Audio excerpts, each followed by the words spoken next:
अस्सलाम वालेकुम, मैं हूँ शाहजेब खानजादा। ऑपोजिशन की ऑल पार्टीज कॉन्फ्रेंस हुई। साबिक वजीर आजम नवाज शरीफ ने जारहाना खिताब किया, जिसमें उन्होंने इस्टेब्लिशमेंट के हवाले से बराह रास्त गुफ्तगू की और बाद में आने वाले एलामिये में APC ने मुतालबा किया कि इस्टेब्लिशमेंट सियासत में अपना किरदार ख़त्म करे। मगर ऑपोजिशन की ऑल पार्टीज कॉन्फ्रेंस से पहले अस्करी क़यादत की सियासी रहनुमाओं से मुलाकात की तफसीलात सामने आ गई है।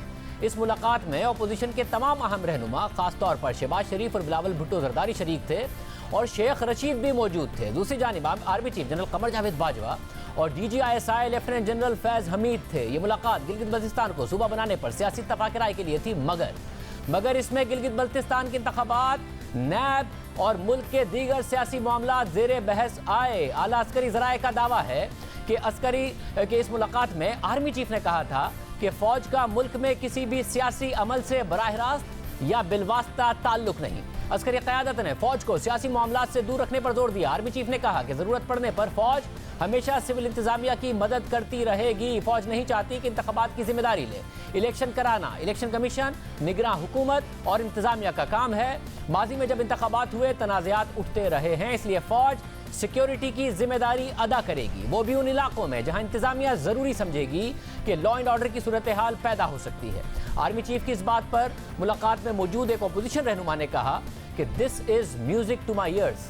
इसी तरह मुलाकात में एक अपोजिशन रहनुमा की तरफ से वजीर आजम इमरान खान के बयानात का भी जिक्र किया गया कि वजीर आजम तौहीन आमेज बयानात देते हैं, जिस पर आर्मी चीफ ने कहा कि तमाम सियासतदान एक दूसरे के खिलाफ बयानात देते हैं। सियासतदान सियासी मामलात आपस में तय करें, फौज को इस मामले से दूर रखें। मुलाकात में एक अपोजिशन रहनुमा ने नैब के कानून के हवाले से भी बात की, नैब की कार्रवाइयों पर बात की, जिस पर अस्करी क़यादत ने वाज़ेह किया कि इलेक्शन रिफॉर्म्स, नैब, सियासी मामलात में फौज का कोई अमल दखल नहीं। ये काम सियासी क़यादत ने खुद करना है। नैब का कानून बदलना है तो सियासी क़यादत मिलकर बदल ले। इस मुलाकात में आर्मी चीफ ने कहा कि जमहूरियत को कोई ख़तरा नहीं, ये निज़ाम चलता रहेगा। अब इस हवाले से ज़राए का कहना है कि अपोजिशन के बाज़ रहनुमा इस बयान को गलत समझे और उन्हें लगा कि आर्मी चीफ का मतलब है कि फ़ौज हुकूमत के साथ खड़ी है और हुकूमत के चलने की बात हो रही है। इसके बाद APC का सख्त बयानिया सामने आया, नवाज शरीफ की सख्त तकरीर और एलामिया सामने आया।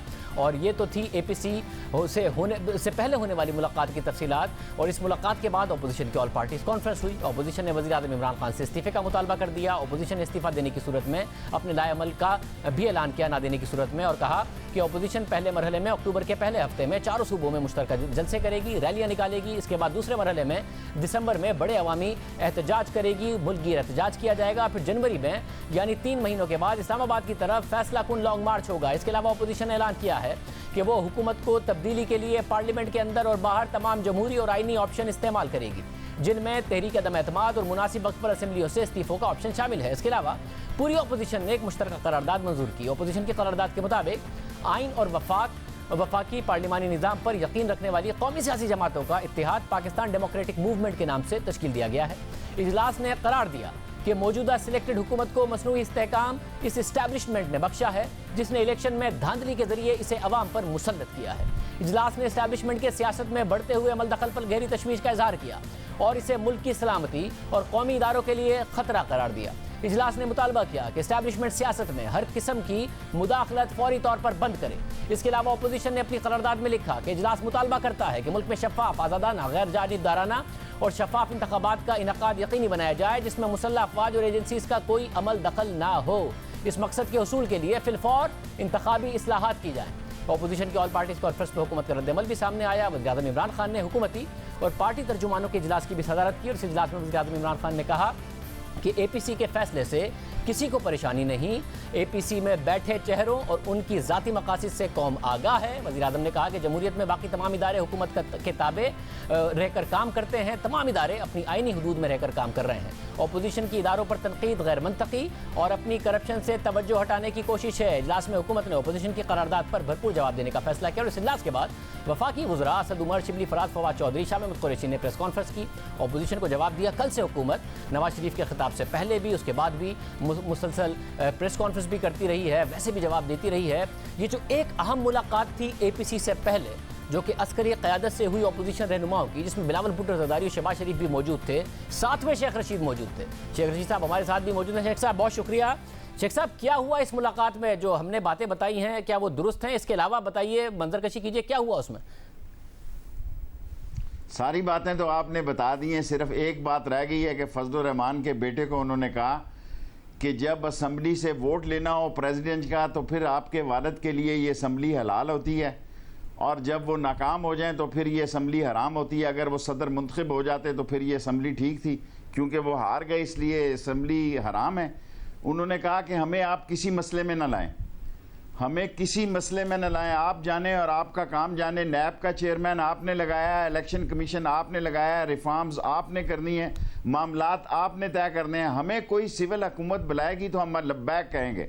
हमें अगर भाषा डैम पे, हमें अगर नीलम जेलम पे, हमें अगर फाटा में, हमें अगर टिड्डी दिल में, हमें अगर सैलाब में, इवन नालों की सफाई में, जो फ़ौज का काम कभी भी नहीं है, जो भी हुकूमत होगी फ़ौज उसको लब्बैक कहेगी। उन्होंने कहा कल आपकी अगर हुकूमत होगी तो फ़ौज आपका भी फैसला मानेगी, लेकिन फ़ौज को खाम मसलों में मत घसीटें। और ये याद रखें कि जमहूरियत जो है वो पाकिस्तान की ना सिर्फ ज़रूरत है बल्कि ये अशद ज़रूरत है। अगर जमहूरियत को नुकसान पहुंचा तो फिर ये बहुत दूर बात जाती है। और उन्होंने जो सबसे अहम बात कही, उन्होंने कहा कि प्रोवियन जो सूबा है, प्रोविनली गिलगित बल्तिस्तान को आप फैसला कर लें इलेक्शन से पहले या बाद में। नून ने और पीपल्स पार्टी ने कहा कि वो इलेक्शन से बाद बनाएंगे इसको, सूबे के लिए वो तैयार हैं और उसमें इलेक्शन करवाएंगे, सूबाई असम्बलियाँ, सेनेट, कौमी असम्बली।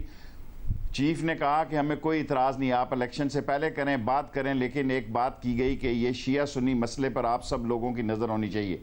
मुल्क में फसाद अफोर्ड नहीं किए जा सकते, किसी कीमत पर भी मुल्क में फसादात की इजाज़त नहीं होगी। जो मुल्क की सालमियत और मुल्क के ख़िलाफ़ साजिश में शरीक होगा, फ़ौज उसके सामने खड़ी होगी। बाकी सियासत जाने और आप जाने, सियासत आपका काम है, हमारा काम नहीं है। मतलब तब आर्मी चीफ ने सारी बातें कही तो बिलावल भुट्टो जरदारी, शहबाज शरीफ, उनका क्या रद्द-ए-अमल था? कि अच्छे माहौल में सारी बात हुई, सारी की सारी फ्रेंडली माहौल में बातें हुई, कोई टेंशन नहीं थी, टेंशन फ्री माहौल था, कोई ऐसी तल्ख बात नहीं हुई। और आर्मी चीफ ने बड़े लाइट मूड में भी बातें की और बहुत सारी बातें एक दूसरे को सुनाई भी, लेकिन लाइट मूड में थी। और शहबाज शरीफ भी मुतमईन थे, बिलावल भुट्टो जरदारी भी मुतमईन थे कि जी एक अच्छी मुलाकात हो गई है, क्योंकि उसके बाद एपीसी का एलामिया बहुत सख्त आया है एस्टेब्लिशमेंट के किरदार पर।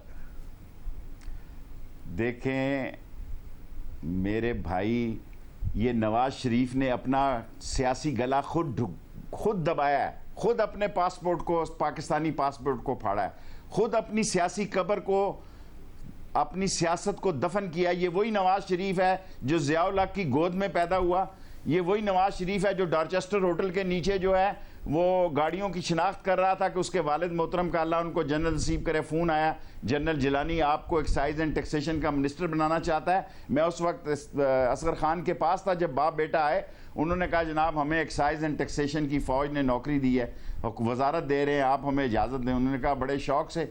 ये वही नवाज शरीफ है जिसने छुरा घोंपा जुनेजो की कमर में, पीछे से एक सिंधी प्राइम मिनिस्टर के कमर में छुरा घोंपा और खुद आके अबूरी हुकूमतें बनाई और अबूरी वज़रा बनाए। और आज क्या रेटिंग है नवाज शरीफ की? जी देखें डीडी में जो मैं प्रोग्राम कर रहा हूँ, कल इंशाल्लाह शाहजेब 6-7 करोड़ होगी, 60 लाख, मैं ऑन ओथ कहता हूँ 61 लाख की सिर्फ रेटिंग है उसकी। लोग पसंद ही नहीं करते कि फ़ौज के ख़िलाफ़ कोई बात करे। फ़ौज इस मुल्क का आखिरी सहारा है, फ़ौज इस मुल्क का आखिरी जो लोगों की उम्मीद का सहारा है, जो इस मुल्क के खिलाफ साजिशें होती हैं। ISI इस मुल्क का आखिरी सहारा है, जो इस मुल्क के खिलाफ इंट्रीग्स होती हैं, जो इस मुल्क के खिलाफ जो इंटरनेशनल दबाव आ रहा है, जो अमेरिकन दबाव आ रहा है, जो इंडियन दबाव आ रहा है। ये तो उसने वो क्या था, डॉन लीग की तकरीर की है, ये उसने मोदी की और वो जंदाल की इन्फ्लुएंस एजेंट की तकरीर की है। He is a influence agent of Modi and Jindal. Whosoever is going to criticize the Pak फौज, he is criticizing my country. I'll never afford this and never forget this. Sheikh साहब शेख साहब ये देखिए ना, हुब्बुल वतनी पे सवाल। माजी में वज़ीर आज़म इमरान खान ने बहुत ज़्यादा तकारीर की हैं पाक फौज के हवाले से, एजेंसियों के किरदार के हवाले से बहुत ज़्यादा पाक फौज के खिलाफ उसने कोई बात नहीं की। शेख साहब बहुत ज़्यादा तकारीर है पाक फौज के सियासत में किरदार के हवाले से, वज़ीर आज़म की बहुत ज़्यादा तकारीर है, बहुत ज़्यादा इंटरव्यूज मौजूद हैं। फौज कह रही है कि हम सियासत में नहीं हैं, खुद फौज कह रही है कि हम सियासत के खिलाफ हैं हमें। लेकिन एक बात उन्होंने कहा, जनरल कमर बाजवा साहब ने, कल अगर आपकी हुकूमत हुई जनाब, आप भी जो कहेंगे हमें वो करना होगा, क्योंकि हम पाबंद हैं, हम एक सरकारी यूनिफॉर्म में पाबंद हैं कि जो सिविल गवर्नमेंट हमें ऑर्डर करे हम उसको लब्बैक कहें। ये आर्मी चीफ ने सबके सामने कहा और लोगों ने कहा, ये बात सुनकर बड़ी हैरानगी हुई। उन्होंने कहा हैरानगी की कोई बात नहीं है, हमें जो भी हुकूमत बरसर इक़्तिदार होगी हम उसकी कॉल पे लब्बैक कहेंगे। और शेख साहब, सैलाब हो, खा टिड्डी दिल हो, खा हो कोरोना। शेख साहब, और आपने नवाज शरीफ साहब के माजी के हवाले से बात की। नवाज शरीफ साहब का एक माजी है, इसमें कोई शक नहीं है, मगर 99 में इसी नवाज शरीफ का तख्ता भी उल्टा गया। तो नवाज शरीफ जो आज सवाल उठा रहे हैं आपकी हुकूमत पर, वो आप नवाज शरीफ के माजी पे सवाल उठा के तो उसका जवाब नहीं दे सकते। जो आपकी हुकूमत पर आज सवाल उठ रहा है उसका क्या जवाब है कि जी इस्टेब्लिशमेंट की मुदाखलत है, इस्टेब्लिशमेंट लेकर आई है, सवाल करें, मैं इमरान खान की हुकूमत का जवाब देता हूं। अब इमरान खान की हुकूमत क्योंकि फाइनेंशियली इकोनॉमिकली बेहतर होने जा रही है, वो इंडिया जो कि 28-30% जा रहा है डिफॉल्ट पे नीचे जा रहा है, जिसकी इकॉनमी 30% नीचे जा रही है, जिसमें 1 लाख रोज के केसेस आ रहे हैं, जिसमें 1300 लोग रोज मर रहे हैं, जहां के अलग थलग हो रहा है। चीन के साथ आई टू आई वो खड़ा है, चीन के साथ लद्दाख में उसकी जो सूरत हाल है। पाकिस्तान का सी पैक लोगों को लड़ रहा है। पाकिस्तान का सी पैक क्योंकि गिलगित बल्तिस्तान उसका महवर है, उसका मरकज़ शकल है, इसलिए लोगों ने गिलगित बल्तिस्तान के बारे में तरह तरह, और गिलगित बल्तिस्तान के अजीम मुहिब वतन लोग कहते हैं हमें शनाख्त दो, उनको शनाख्त मिलने जा रही है। और जहाँ तक कल नवाज शरीफ ने तकरीर की है, वो अपने भाई के लिए भी सियासी कब्र खोदी है। नवाज शरीफ ने कल अपने भाई की कश्ती में भी पत्थर फेंके हैं। नवाज शरीफ ने कल अपने भाई की सियासत में भी आके, सियासत बड़ी बेरहम चीज होती है, बाप और बेटे के दरमियान होती है, भाई और भाई के दरमियान होती है, तो शेख साहब क्या चचा और भतीजे या भतीजे के दरमियान होती है। शेख साहब, हुकूमत का इसमें क्या फायदा नहीं हो गया कि पहले तो जाहिर है एक दिन पहले हुकूमत कह रही थी कि इनकी प्रेस कॉन्फ्रेंस नहीं चलने दी जाएगी मीडिया पर, फिर वजीर आजम को भी पता था, वो पहले कह चुके हैं कि मेरे अलावा कोई चॉइस नहीं है, और उन्हें पता था कि नवाज शरीफ किस किस्म की बातें करेंगे, इसलिए उन्होंने कहा ये चलने दो, इसके बाद ये जो बातें करेंगे मेरे अलावा वैसी कोई चॉइस नहीं रह जाएगी। का अकेला फैसला था शाहजेब, ये इमरान खान का अकेला फैसला था, and credit goes to Imran Khan, he is a visionary man. इसलिए नहीं कहता कि मैं कोई मालशी वजीर हूं, नो, उसने वीएन के साथ दीवार के पीछे देखा कि ये जरूर कोई अपनी हमाकत करेगा, और उसने हमाकत की अपने लिए सियासी। अगर कल कोई और हो जाए इस मुल्क में जब तक सियासत है, पाक फौज के खिलाफ कोई बात नहीं हो सकती और कोई कदम नहीं उठाया जा सकता, क्योंकि पाक फौज पाकिस्तान की गारंटी। यानी कि शेख साहब जो वजीर आजम पहले भी कह चुके हैं कि मेरे अलावा ऑप्शन क्या है, चॉइस क्या है, तो कल की तकरीर जो उन्होंने आपके विजन था उन्होंने इसलिए दिखाई जाने दी, अब ये एस्टैब्लिश हो गया, अलावा कोई ऑप्शन नहीं। कल नवाज शरीफ ने साबित कर दिया, एस्टैब्लिश हो गया, आई एंडोर्स यू। नवाज शरीफ ने ये साबित कर दिया, और नवाज शरीफ 1 साल तक खामोश रहे कि हमें शायद भीख मिल जाए एनआरओ की। 1 साल तक इनका ट्विटर मरियम बीबी का बंद रहा कि शायद 1 साल के अंदर इनको लंदन जाने की इजाजत मिल जाए। ये इमरान खान था जिसने स्टैंड लिया। जहां आप ये कह रहे हैं कि एक विजन था वजीर आजम का, उन्होंने तकरीर करने दी, उन्हें पता था कि किस किस्म की बातें नवाज शरीफ साहब करेंगे, अब तो एक ही चॉइस रहेगी वो इमरान खान है, मगर साथ में क्या प्रेशर भी नहीं पड़ता, क्योंकि इदारों पर का जब नाम आता है हुकूमत के साथ, तो हुकूमत पर एक प्रेशर है कि अब डिलीवर भी करें, कारकर्दगी बेहतर करें, क्योंकि इदारों का नाम साथ आ रहा है, इदारों पर नहीं सवाल उठना चाहिए। मैं आपसे पूरा इत्तफाक करता हूं, और ये साल हमारे लिए एक मौका है कि हम डिलीवर करें महंगाई के ख़िलाफ़, बेरोज़गारी के ख़िलाफ़, और इस मुल्क में बिजली की कीमतों के ख़िलाफ़, इस मुल्क में गैस की कीमतों के ख़िलाफ़। शेख साहब, ये अब जो है पहले जलसों का सिलसिला शुरू होगा, फिर मार्च होगा, और फिर इस्तीफ़े भी हो सकते हैं, नो कॉन्फिडेंस, आपको लग रहा है कि एक प्रेशर जनवरी फरवरी तक हुकूमत पर बहुत ज़्यादा पड़ने वाला है? देखें, मैं आपको 3 चीज़ें कह चुका हूँ। धरना नहीं देंगे, अदम एतमाद कल उन्होंने डिस्कस किया, ख़ुद फजलुर रहमान ने कहा कि 5 दफ़ा हम अदम एतमाद में हार गए हैं, स्पीकर में हारे हैं, सेनेट में हारे हैं, अल्लाह आपका भला करे, फैटफ में हारे हैं, प्राइम मिनिस्टर हारे हैं, अब भी हम हार जाएंगे। 38 बंदे हमारे कम थे, 34 बाद में रह गए। किसी ने किसी को नोटिस दिया कि ये 38 आदमी या 34 आदमी क्यों कम थे? किसी ने किसी से, हाँ, मैं खुद कह चुका हूं कि दिसंबर तक, जनवरी 30 दिसंबर तक, जनवरी में इस मुल्क की सियासत में अहम वाक़या इसलिए है कि अपोजिशन चाहेगी कि इमरान खान को सेनेट में अक्सरियत हासिल ना हो। अगर इमरान खान को सेनेट में अक्सरियत, जो कि आइन यकीनी है कि इंशाअल्लाह हासिल होगी, तो फिर ये डिबेटिंग क्लब रह जाएंगे, ये आके तकरीर किया करेंगे, चले जाएंगे। अभी तक इनका एक ही बोझ है कि सेनेट से हम पास नहीं करवा सकते, इनकी अक्सरियत है। मार्च में इमरान खान की सेनेट में अक्सरियत हो जाएगी, सो कौमी असम्बली से बिल निकलेगा, इस कमरे से उस कमरे में पास हो जाएगा। अभी तो मनी लॉन्ड्रिंग का एक बिल पास हुआ है। यानी शेख साहब, ये सड़कों पर आएंगे तो खतरा है हुकूमत के लिए बहरहाल 1 जनवरी में, आप कह रहे हैं? देखें, जमहूरियत में सड़कों पे आना, ये कैमरा खेल रहे हैं, सड़कों पे तो ये आएंगे, जल्द से करेंगे। पीपल्स पार्टी को तो जी मेरा रिकॉर्ड रख लें, वो इस्तीफा नहीं देंगे। ये संभाल लें शाहजेब कि वो सिंध की असम्बली से कभी इस्तीफा नहीं देंगे। दुनिया लाते हैं, ये फजलुर रहमान ऊपर करे, सर नीचे करे, लाते हैं ऊपर करे फजलुर रहमान, वो सिंध की असम्बली से इस्तीफा नहीं देंगे। बहुत शुक्रिया शेख रशीद अहमद साहब हमारे साथ मौजूद थे। बहुत कॉन्फिडेंट हुकूमत ज़रूर है अपनी जगह पर। उस मुलाकात का भी अहवाल बता रहे हैं जिसमें शहबाज शरीफ साहब भी मौजूद थे, अच्छे माहौल में हुई, जो बातें हुई शेख रशीद साहब कंफर्म कर रहे हैं। शाहिद खान अब्बासी साहब हमारे साथ मौजूद होंगे, उस मुलाकात के हवाले से भी पूछेंगे, उसके बाद APC में जो हुआ उस पर भी पूछेंगे के बाद।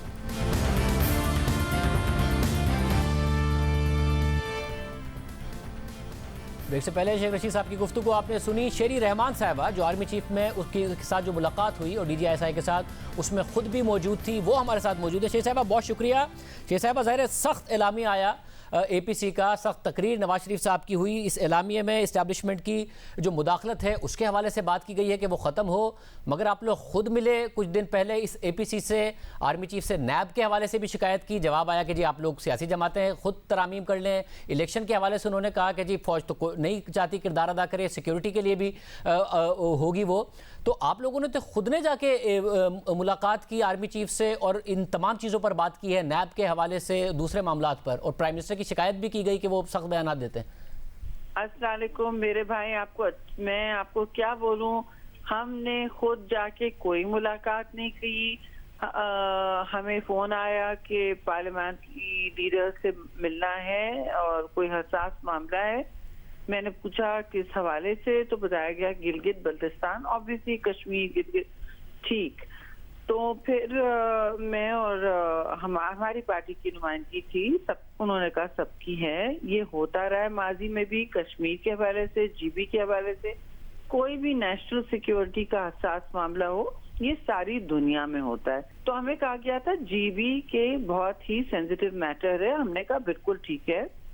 वहाँ बात जो हुई, मैंने पूछा फिर होते होते कि देखिए ये प्राइम मिनिस्टर क्यों नहीं इसको चेयर कर रहे, वो यहाँ क्यों नहीं है, ये पार्लियामानी जमहूरी सिस्टम है, इसमें leader of the house prime minister होते हैं।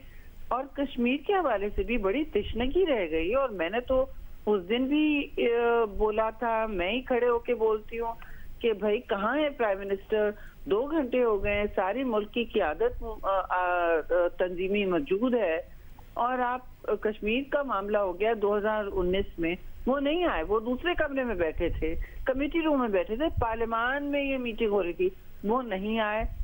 आर्मी चीफ ने फिर शर्मिंदा होकर ब्रीफिंग की। अब मुझे बताएं कि जाहिर बनता है कि मैं ये सवाल भी पूछूं, ठीक है ये कश्मीर के हमारे से बात हो रही है, यूनिफाइंग जो होता है किरदार, वो मुझे नजर नहीं आया। तो मैंने पूछा कि भाई आप किधर हैं, और ये बातें हुई मेरे तो आपको इस मीटिंग में जमात ने नैब की बात की, हमने कहा ये हमारे मंशूर में है। ये शेरी साहब, जब गिलगित बल्तिस्तान के हवाले से जब आपने कहा कि वजीर आजम कहाँ हैं, तो फिर क्या जवाब आया? देखिए मैं चाहे ये काबीना का ये नया रूल्स बने हैं, आप बड़े हाई इंटेग्रिटी के इंसान हैं, मैं आपके साथ अगर कहूँ कि ये क्लासिफाइड मीटिंग है, पार्लियामेंट में बहुत सारी क्लासिफाइड मीटिंग होती हैं, इन कैमरा होती हैं, वो तो इस मीटिंग का ये अनरिटन रूल होता है कि आप बाहर जाके बात ना करें। मैं बड़ा शौक से आपको बताऊंगी डिटेल्स कि किसने क्या कहा। शेरी साहब, शेख रशीद साहब ने बहुत सारी बातें कर दी हैं, फिर अस्करी ज़राए से भी ये बात आई कि आर्मी चीफ ने कहा कि ये निज़ाम ऐसे ही चलेगा, तो आप लोग शायद ये समझे कि वो कह रहे हैं कि ये हुकूमत ऐसे ही चलेगी, जिसकी वजह से APC का इतना सख्त एलामिया भी आया है। ये शेख रशीद साहब तो सारी बातें बता रहे हैं कि उन्होंने मौलाना फजलुर रहमान के बेटे से भी कहा कि बहुत सारी बातें कही कि इस पार्लिमानी निज़ाम में आप वैसे बात करते हैं, मगर सदारती उम्मीदवार भी आपके वालिद साहब थे, उन्होंने काफ़ी सारे जवाब मुख्तलिफ दूसरे उनको दिए। जब ये कहा गया कि प्राइम मिनिस्टर ऐसे बयान देते हैं, तो आर्मी चीफ ने कहा कि जी आपके सियासी मामलात हैं, आप एक दूसरे के साथ खुद हल करें। नैब के हवाले से उन्होंने कहा कि कानून साजी कर लें। ये सारी बातें अपोजिशन रहनुमाओं की तरफ से की गई। जी नहीं, ये कोई वालिद की बात नहीं हुई, मुझे तो कम से कम याद नहीं है, मेरा हाफजा इतना नहीं कमजोर है, मैं 2-3 मिनट के लिए बाहर उठ के गई थी, ऐसी कोई बात नहीं है। कि इतनी तनकीद हुई हो। बेशक कुछ दाखिली मामलात पर खुद ही बेसाख्ता गुफ्तगू हुई हो, लेकिन हमने अपनी बात, पीपल्स पार्टी ने अपनी बात बिल्कुल स्ट्रिक्टली गिलगित बल्तिस्तान पर फोकस रखी। और मैंने पूछा कि ये तो हमारे मंशूर में वगैरह इलेक्शन के हवाले से भी बात हुई, गिलगित जो जीबी में होने वाला है। फिर मैंने इससे सवाल किया कि ये मीटिंग प्राइम मिनिस्टर क्यों नहीं चेयर कर रहे थे, ये मैंने सवाल किया।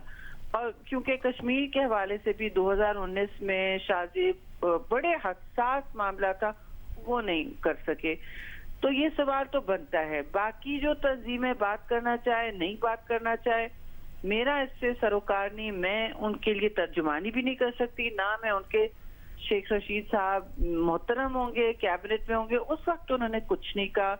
मैं ना उनकी जबान इख्तियार करूंगी ना किसी और की। और शेख साहब, क्या ये हुआ कि आर्मी चीफ ने खुद ने कहा कि जी हम इलेक्शन में जब कोई भी मामला हो, 2013 के भी कंट्रोवर्शियल हुए, 2018 के भी कंट्रोवर्शियल हुए, हम नहीं चाहते, हम चाहते हैं कि जी फौज सिर्फ सिक्योरिटी का काम करे, वो भी उस जगह जहां पर इंतजामिया बुलाए सेंसिटिव एरियाज में, जिसके जवाब में बिलावल भुट्टो ने भी कहा कि it is music to my ears. ये हुआ?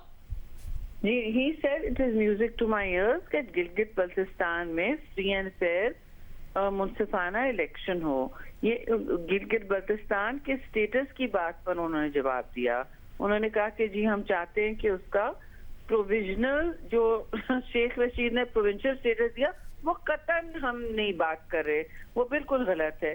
प्रोविंशियल स्टेटस एक बिल्कुल अलग चीज है, क्योंकि इसमें एजेके की और हमारे पूरे मौक़िफ़ की नफी ना होनी चाहिए। हम सिर्फ प्रोविजनल स्टेटस दे सकते हैं, उसके लिए भी दो तिहाई हमें दोनों लेजिस्लेटिव कमेटी और काउंसिल और अपने पार्लियामान में 2/3 मेजॉरिटी चाहिए होगी। एपीसी से 3-4 दिन पहले ये मुलाकात होती है और उसको सीक्रेट क्यों रखा गया, बताया नहीं जाना चाहिए था? क्योंकि एपीसी के एलामिया में आप एस्टैब्लिशमेंट के किरदार पर, सियासत में किरदार पर, मुदाखलत पर बहुत ज़्यादा सवालात उठा रहे हैं। मेरे भाई आप बहुत अच्छे जर्नलिस्ट हैं, मैं इतना जरूर कहूंगी कि इसका कोई लिंक नहीं था, या कम से कम हमारी नजर में लिंक नहीं था, क्योंकि जीबी ये हसास मामला है और आए दिन हिंदुस्तान के इस पर हमले होते हैं, रोज बयानिए की जंग चल रही है कि हम जीबी को। तो ये जीबी की मीटिंग जो हफ्ता पहले हुई और एपीसी में जो गुफ्तो शनीद हुई और दूसरी हर किस्म की पार्टी ने अपने अपने व्यूज दिए हैं, जो इस तरह के मजमुई अलायंस में होते हैं, इससे मेरी नजर में कोई लिंक नहीं है। आई कुड बी रॉन्ग, मैं अक्ले कुल नहीं हूँ, लेकिन मैं आपको जरूर कहूंगी कि वो हमारी तरफ से वो गिलगित बल्तिस्तान की मीटिंग थी। ना हमने कोई नैब की बात की, न अपनी कोई जात की बात की। हमने गिलगित बल्तिस्तान में फ्री एंड फेयर इलेक्शंस की चेयरमैन बिलावल ने बात की and said music to my ears exactly कि वहाँ फ्री एंड फेयर इलेक्शन हो और वहाँ उनके हुकूक का में इजाफा हो, क्योंकि ये सिर्फ हमारे मंशूर में है। और क्या सियासी मामलात पर बात हुई कुछ? ना हमारी पार्टी की तरफ से ना कोई सियासी आर्मी चीफ ने की? जी, मैं क्लासिफाइड या इन कैमरा मीटिंग्स में शेख रशीद साहब को जो भी अथॉरिटी होगी नहीं करती। आप मुझसे कल बुलाएंगे, आर्मी चीफ ने कहा कि आप लोग पार्लिमानी डेमोक्रेसी को मुस्तहकम करें, वो उन्होंने जरूर कहा। मेरा हक नहीं बनता है कि मैं किसी भी इन कैमरा मीटिंग में दूसरों की बात करूं। ये नई रविश इस पीटीआई हुकूमत में तो आपको बुलाते हैं कि जी हम लॉ मिनिस्टर बेचारे वो तो नहीं कहते, दूसरे हम आपसे बात करें, फिर वो अगले दिन वो चलाते हैं हेडलाइन बड़ी मिर्च मसाला डाल के। तो मैं ये इस तरह की सियासत की बिल्कुल रवादार नहीं हूँ, ना इसमें बहस करूंगी। आपका बिल्कुल हक है और आप सही जर्नलिज्म कर रहे हैं कि आप सवाल पूछ रहे हैं। और ये अच्छे नोट पर ही मुलाकात रही और अच्छे नोट पर ही खत्म हुई? नहीं, देखिए अच्छे नोट की बात ही नहीं है। अच्छा नोट जीबी के पर मीटिंग हो रही है और मेरा बिल्कुल सवाल था कि ये प्राइम मिनिस्टर हाउस में क्यों नहीं हो रही है या प्राइम मिनिस्टर पार्लिमानी कमेटी रूम में क्यों नहीं कर रहे हैं। ये कहाँ है? पार्लिमानी जमहूरियत का महवर जो होता है वो लीडर ऑफ द हाउस होता है, और वो अगर मुस्तकिल तौर पर एब्सेंट हो या अपने आप को इस पूरे निज़ाम से ऊपर समझे या बाला समझे, कानून, निज़ाम, हर चीज से, तो फिर कैसे चलेगा? ये सवाल बनता था और ये सवाल मैंने किया। बस मैं इतना कह सकती हूँ। बहुत शुक्रिया। श्री रहमान साहब हमारे साथ मौजूद थी और हम नून लीग का मौक़िफ़ मालूम करेंगे। साबिक वज़ीर आज़म शाहिद खान अब्बासी साहब हमारे साथ मौजूद होंगे इस मीटिंग के हवाले से भी, आगे क्या होगा इस हवाले से भी एक ब्रेक के बाद।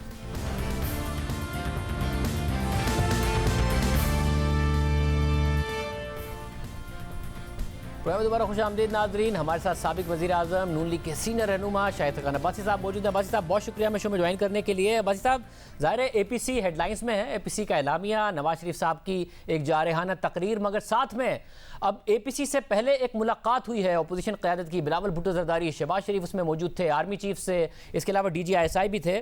क्या उसके बाद ये गुस्सा निकला है APC के एलामिया में नवाज शरीफ साहब की तरफ से? नहीं, मुझे तो इस मीटिंग की डिटेल्स का पता नहीं है। मीटिंग यकीनन कोई खुफिया मीटिंग नहीं थी और जहाँ तक मैंने सुना है TV पर भी और वैसे भी, तो इसके अंदर कुछ पार्लियामेंट्री लीडर्स थे और शायद हुकूमत के लोग भी थे।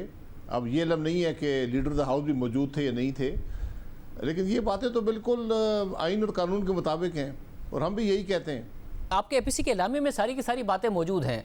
दूसरा, अगर ये सीक्रेट मीटिंग नहीं थी तो इसको पब्लिकली बताना चाहिए था। बिलावल भुट्टो ज़रदारी को भी, शहबाज शरीफ साहब को भी, आपको भी उसकी डिटेल्स पूरी तरीके से नहीं पता हैं। APC के बाद इसके ज़्यादा डिटेल्स सामने आ रही हैं। ये नहीं समझा जाएगा कि अदलिया और इस्टेब्लिशमेंट अगर अपोजिशन की जो जमातें उनसे मिलने गई थी उनके साथ हो जाती तो फिर शायद APC का इतना सख्त एलामिया भी ना आता। तो अगर अपने साथ नहीं होती हैं तो फिर वो बुरी हो जाती हैं। इसका ये मकसद नहीं समझा जाएगा, उसको खुफिया रखा गया? देखिए, जहाँ तक मेरी इंफॉर्मेशन है, ये मीटिंग खुफिया नहीं थी। इस मीटिंग या अपोजिशन की या पार्लिमानी लीडर्स की ख्वाहिश पर नहीं थी।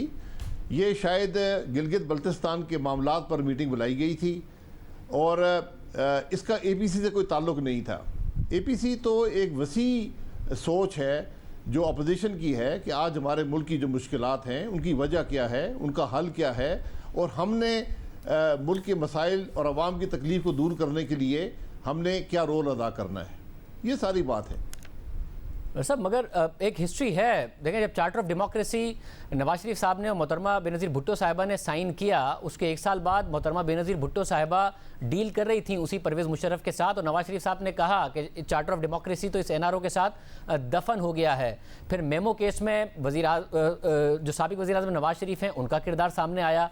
उसके बाद जो बलूचिस्तान की हुकूमत गई, जिसमें खुद कह रहे थे नवाज शरीफ साहब वहाँ पर बैठ कर, उसमें पूरा का पूरा किरदार था आसिफ ज़रदारी साहब का और पीपल्स पार्टी का उस वक्त वज़ीर आज़म खुद आप थे और आपने देखा है कि क्या हुआ। फिर 2018 में ताहिरुल कादरी साहब के धरने में PTI के साथ खड़े थे आसिफ ज़रदारी साहब।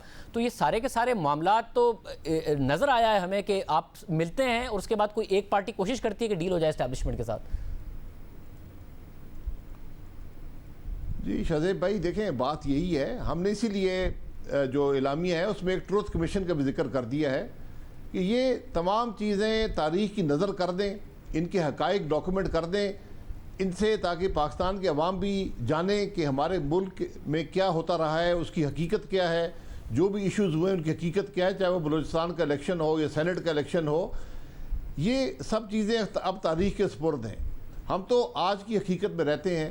आज अपोजिशन इकट्ठी बैठी है, जरदारी साहब के ख़िलाफ़ हमने इलेक्शन भी लड़े हैं, हमारे इख्तलाफात भी रहे हैं, तल्ख़ बातें भी हुई हैं, लेकिन आज हम एक बड़े मकसद के लिए पूरी अपोजिशन मुत्तहिद है इस बात के लिए कि मौजूदा जो हालात हैं वो पाकिस्तान के लिए मौजू नहीं है। हमारा मुल्क की सालमियत आज उस पर तशवीश का इज़हार किया गया, उसकी इकानमी की तशवीश पर इज़हार किया गया, पाकिस्तान के मसाइल के हल के बारे में, अवाम की तकलीफ़ के बारे में बात की गई और उसके हल के लिए हमने एक एक्शन प्लान तैयार किया है, वहीं से मामला आगे चलेगा। नवाज शरीफ साहब ने तो वापस नहीं आना है, आप कह रहे हैं कि वो अपना इलाज करा के वापस आएंगे, तो यहाँ पर अगर तहरीक किसी ने नून लीग की तरफ से लीड करनी है वो शहबाज शरीफ ने करनी है।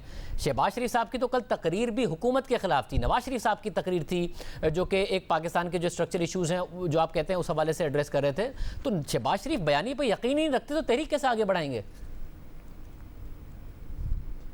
देखिए, आज ना किसी एक जमात का बयानिया है, आज अपोजिशन का बयानिया है, और वो बड़ा वाज़ेह है। जो जहाँ तक मामला है कि कौन लीड करेगा, ये भी उसका भी तयन कर दिया गया है कि बामी मुशावरत से लीड होगी और सबको उसी बयानिए पर चलना पड़ेगा।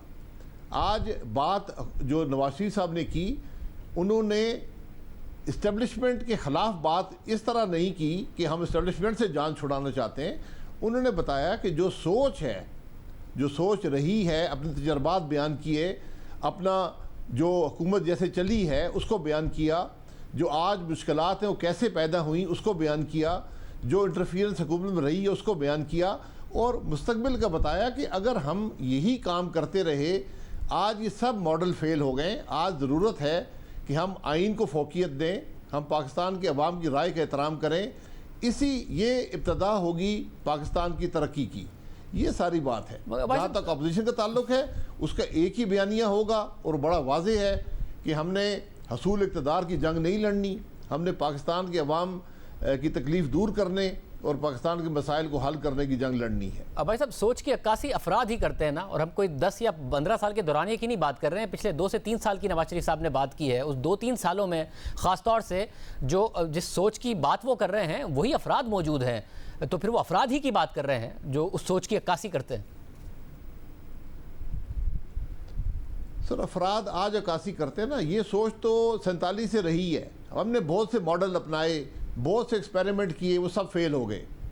और उसकी दलील ये है कि आज जहाँ पाकिस्तान की मईशत खड़ी है, आप उसको मुवाजना कर लें इसी इलाके के दूसरे ममालिक से, हम पीछे रह गए।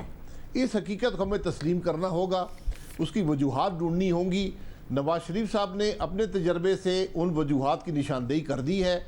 अगर हमें उससे इख्तलाफ है तो ये सब बातें बैठ कर तय हो सकती हैं, लेकिन 2 हक़ाइक़ जो हैं वो प्रिंसिपल हैं, वो ये हैं कि अवाम की राय का एहतराम होना चाहिए और मुल्क आइन और कानून के मुताबिक चलना चाहिए। मैं नहीं समझता कोई शख्स भी इससे इख्तलाफ पाकिस्तान में करता है। शहबाज शरीफ साहब भी नहीं करते उनकी तकरीर से इख्तलाफ। वो हमेशा चाहते हैं कि इदारों के साथ एक दरवाज़ा खुला रहे बातचीत का। उन्हें नहीं लग रहा कि कल की तकरीर के बाद कोई दरवाजे सारे बंद हो गए? शहबाज शरीफ साहब इस जमात का हिस्सा हैं, इस जमात के सदर हैं और इसी जमात को उन्होंने लीड करना है, तो ये बात उनको भी बड़ी क्लियर है। वो भी इस बात को जानते हैं कि आज जो हुकूमत भी है, ये जो एक्सपेरिमेंट भी इसको कहें, जो इलेक्शन में हुआ, उसने आज पाकिस्तान को ये हालात दिए हैं। तो हम इस चीज़ को आगे लेकर नहीं चल सकते। ये एक फेल्ड निज़ाम है, एक फेल्ड एक्सपेरिमेंट है। तो अब सिर्फ तरीका एक ही है कि अवाम की राय का एहतराम हो और आइन और कानून की बालादस्ती हो। अच्छा, मगर शहबाज शरीफ साहब भी, मैं आपको यकीन दिलाता हूँ, 150% इससे एग्री करते हैं। अच्छा, मगर पाकिस्तान की तारीख में हुकूमतें जिस तरह गई हैं, या वज़रा आज़म या तो अदालती फ़ैसलों की सूरत में गए हैं, या फिर फ़ौज की मुदाखलत की सूरत में गए हैं, या फिर इन हाउस चेंज की सूरत में गए हैं। वो तीनों ऑप्शन तो आपके पास नहीं है कि अदालत से कोई फ़ैसला आ जाए इमरान खान साहब के ख़िलाफ़, या फ़ौज मुदाखलत कर दे उनके ख़िलाफ़, या फिर इन हाउस चेंज। तो आपकी अक्सरियत होती है, तब भी आप पार्लियामेंट में कुछ नहीं कर पाते, तो कैसे हटाएंगे इन्हें? शहदेव साहब, जो गैर मामूली हालात आज मुल्क के अंदर हैं, ऐसे हालात भी कभी नहीं हुए। तो गैर मामूली जब हालात होते हैं तो फिर उसके नताइज भी गैर मामूली होते हैं और उसका हल भी गैर मामूली होता है।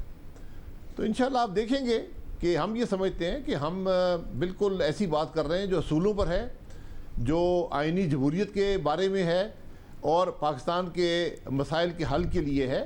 तो हमें उसमें कोई दो राय नहीं है कि हमारा मौक़िफ़ इंशाल्लाह दुरुस्त साबित होगा। बहुत शुक्रिया भाई साहब, हमारे साथ मौजूद थे। इजाज़त दीजिए। अल्लाह।